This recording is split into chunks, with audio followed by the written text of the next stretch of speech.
อันนี้ก็ได้เป็นพระกสิกรรมได้มาอธิบายอันนี้เขาเรียกว่าตีนเล็กของรถไถนาเดินตาม โอ้แม่น่ะ เป็นไถจานไว้ไถนาให้เยอะแล้วไว้ เจ้าเจ้าเจ้า ไถนาให้เยอะแล้วไว้ เจ้า นี่อันอุปกรณ์ของเพื่อนเป็นนี้รถต๊อกเนาะรถแก้ว เจ้า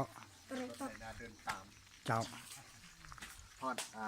แล้วให้แล้วนาแล้วเพิ่นกับปลดตีนเล็กออกเนาะปลด เจ้า ตีนเล็กออกแล้วก็เอาตีนยางนี่เสิร์ฟให้แก่หลัวแก่เครื่องแก่เข้าแก่ซัมมะปิมาเล่นเทียนนัง แต่ว่ารถนี้แม่นสร้างเองบ่หรือว่าซื้อมา รถนี่ก็ถือว่าได้ซื้อน้ำเจ๊กน้ำจีน เจ้าเจ้าเจ้า ซื้อน้ำหลายคนแน่เนาะทำการ เจ้า ขายองค์ประกอบการนี้มันบ้านเมืองทันสมัย เจ้าเจ้า เอาเลยตอกไถนาเดินตาม เจ้าเจ้าแล้วแต่ว่าคุณภาพอันนี้มันกุ้มได้ประมาณจักปี ไว้ใส่คันผู้ยอมใส่ได้ก็พุ่นแล้ว10-20 ปีผู้บ่ยอมใส่ได้ก่อน7-8 ปีนี่ก็เปลี่ยนคันมือ อ๋อเจ้าเจ้าเจ้าเจ้า ขึ้นกับผู้ยอมขึ้นกับผู้สมใส่ เจ้า ผู้จากสมใส่ก็ใส่ได้ด้นผู้จากสมใส่ก็ใส่ได้น้อย อ่า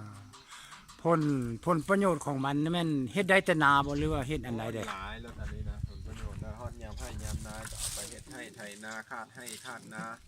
แล้วให้แล้วนาแล้วก็ไปเอาหลัวเอาฟืนเนาะเอาหลัวเอาฟืนแก่ฝุ่นใส่สวนเนาะเอาหญ้าใส่สวนเฮ็ดเนาะเฮ็ดสวนได้หมัด เจ้าเจ้า แก่เข้าไปขายตามตลาดกัน